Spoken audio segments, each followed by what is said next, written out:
Hey everyone, welcome to a bonus weekend project. I'm not sure when this is getting out there, but it'll get out there. We are working on a tooth fairy pillow. So I have this beautiful embroidery machine as well as sewing machine, and I found a pattern online. I had to pay for it, but that's okay. It says, "In this pocket you will find a teensy tiny tooth of mine. So while I sleep where dreams are made, let's see if you can make a trade." So I've done that up, and then I found a cute little tooth, also embroidery. So I'm actually making like a little pocket of the tooth, and then it's going to get folded down and stitched right on here, and then you make the little pillow, and then that way you can put your little toothy in there. Okay, so that's for a pink one I have to do. So I'm working on the blue one right now because I need one for a boy and one for a girl. So here's the little toothy that's going to fit on there. And I have some nice blue ribbon for the top band because it's going to hook on the doorknob or a hook in the bedroom, because I don't think these, should go underneath the pillow or underneath the kid's pillow. I think it should be accessible for the tooth fairy so that they don't have to wake the children. So I did like a little stripy background for the back of the blue. I've just did a nice plain, but it does have some color tone on it, pink for the girls, for the girl one. So I just need to iron this out a little bit. This strange object that we don't really use a lot, because it's heavy and cumbersome, and we actually need it. So we're going to press those seams. And I got this little handy dandy little ironing board from my cousin-in-law, her mom. They were having a garage sale. So thanks, Mabel. I love my little ironing board. I'm not sure if Mabel watches my videos, but do a shout out to Mabel today. I got actually quite a few little sewing items, so she apparently was quite the sewer in her day. So it's nice to be able to recycle some of these things and hand them down to somebody who could use them. Like for this project right here, I don't always need my big ironing board. I just want those seams to be nice and pressed, so when I cut it on an angle, because I'm going to do a funky little angle here, so I'll move my little board down the side here. And when you're doing your embroidery, you make sure you have to have your iron on. This is just tearaway. This is the last of what I have for my tearaway, so I'll have to order some more. And it just tears away after you've stitched it on. But you don't have to. You could just leave it the way it is. It's pressed. It's not going to go anywhere, right? Okay. So I want to lay this out. Lay my other little copy pocket on the back or the front of it. So I don't want just straight lines this way or that way. I kind of wanted it on an angle. So do some fun stuff here. Get a couple of different colors, and we'll just trim it out. These were just little bits left over from a quilt project. Just on both sides. You can make the pillow any size you like. I didn't want to make it too big. I just wanted it big enough for the tooth fairy to get her little hand in there and grab that precious little tooth and exchange it for some cold hard cash, because apparently that's what the kids want nowadays.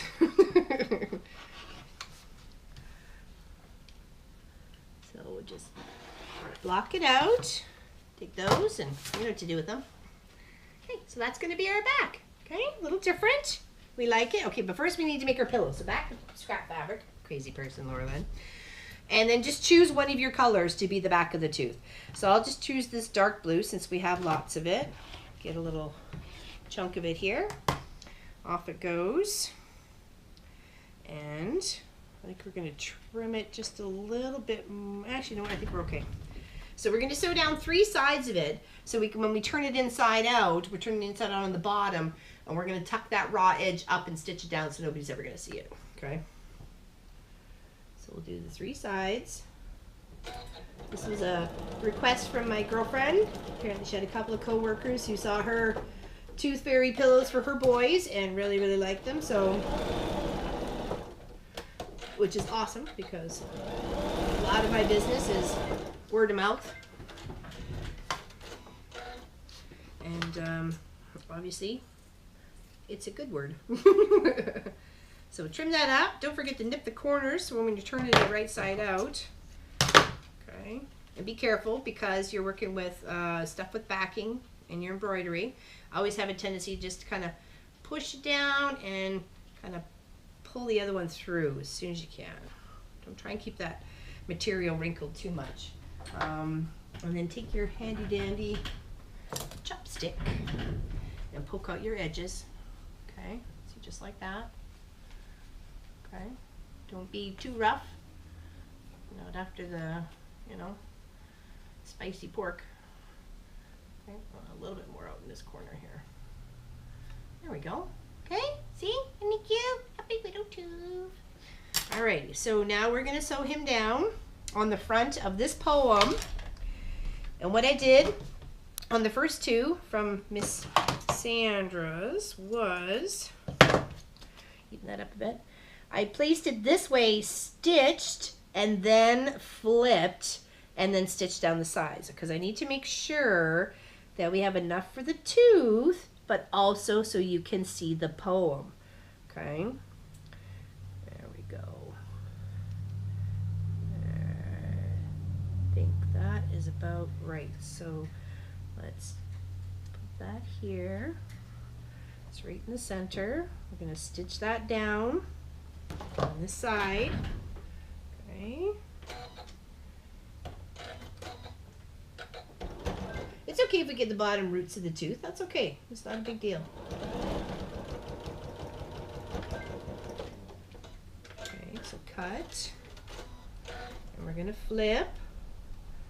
Okay. Tuck our little edges in because they don't need to be seen.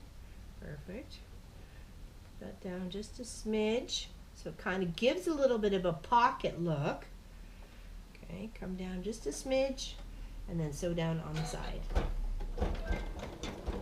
It is going to be a little thick, so just be careful.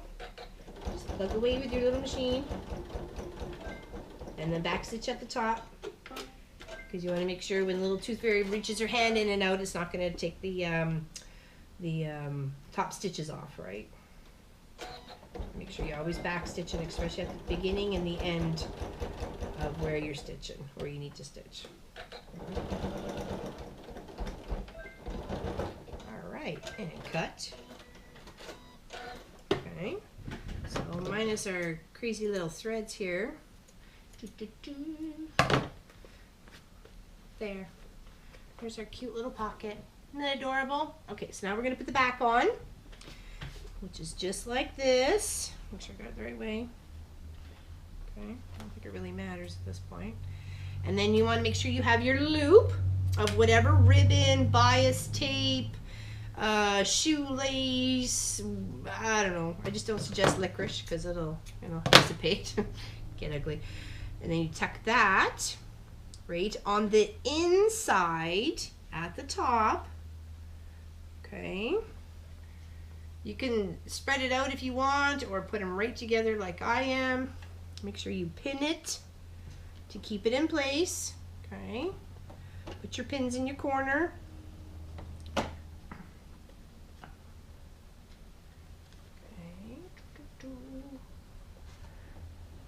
And then don't forget to leave a little bit of room in the bottom of the bag, or bottom of this little pillow, to stuff it. Okay, so I'll probably leave maybe about that much, okay? Because I don't really want to do it on a seam. I want to make sure that seam is actually stitched down. So I'll probably stitch it on a little bit of the corner and leave that little pocket on the bottom, okay? So let's do that. And then we stuff it. And it takes about 22 minutes, 25 minutes for that poem to stitch out. And I believe it cost me $20 for the poem and the tooth. And they were from two separate things. I just thought they looked really cute together. Okay.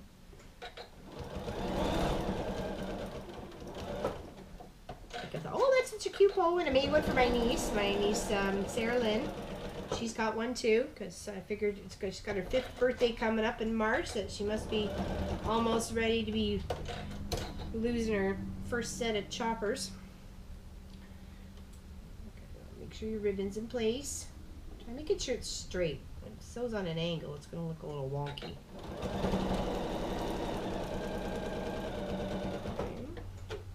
And you can make that as long or short as you like, but I just would try and make it so it can't actually slip over anybody's head, okay?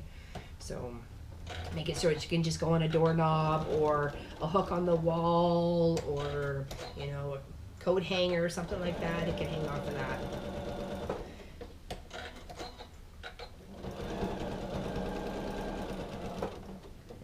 almost done. Just fold that this way because it's going to sit better. Shouldn't have chose such tiny corner accents. That's okay. Lesson learned. And I'm coming up to where I want to back stitch so I can turn it inside out and stuff it. Right here, right at that seam. Okay, and cut. Okay, now you're going to want to nip those corners. First, make sure we got it all stitched all the way around, and we did. Nip those corners out because you don't need that extra bulk as you go to turn your pillow inside out. Okay, so try and go with the opposite corner first and work its way through that tiny little hole. I know it's going to take some time, and that's why you back stitch at the beginning and the end, so you're not going to rip it apart with the pressure of you moving the fabric from the inside out, or inside out. Kept saying it wrong when I was doing skirts with my sewing students this week for Halloween costumes. We were doing cheerleading skirts. I have to say, it was a lot of fun. Almost fun to make me one too. Nobody needs to see that. Alright, so with your little handy dandy stick or dowel or whatever it is that you have, push your little corners out. Stitch up. I thought maybe I did that upside down for a second. Would be just something that I would do. Right. Okay. So there we go. Got a little press there. So that, and then we're just going to stuff it. And then sew it on the bottom. See? Isn't that cute? Okay, so here's your bag of lofty stuff. Just take a chunk of it and do like the sheep's wool stuff. Remember when we were in school and you had to take those two little, made a mess everywhere? Do you remember? No? Don't you remember? Okay. I'll go put in here now. And then you just stuff it in. And seal it up with a few little whip stitches, and you are done your little epic tooth fairy pillow. The hardest part was actually trying to pick a color over the tooth, because I'm like, it can't be black, because that means it's a rotten tooth, and you don't really want white on white because then you can't really see the tooth, and you don't want a red tooth, you don't want a blue tooth, so it's kind of like, well, I guess it depends if you don't have a blue tooth, if you want one. Get it.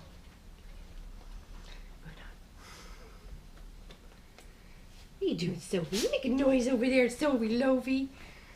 Okay, so stuff up the corners.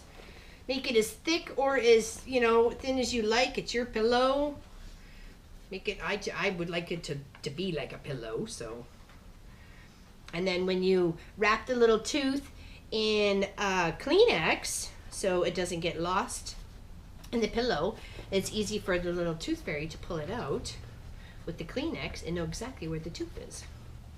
Okay, we need just a little bit more. A couple little empty spots there. So grab your floofs and we stoof. Floof and stoofing. Okay.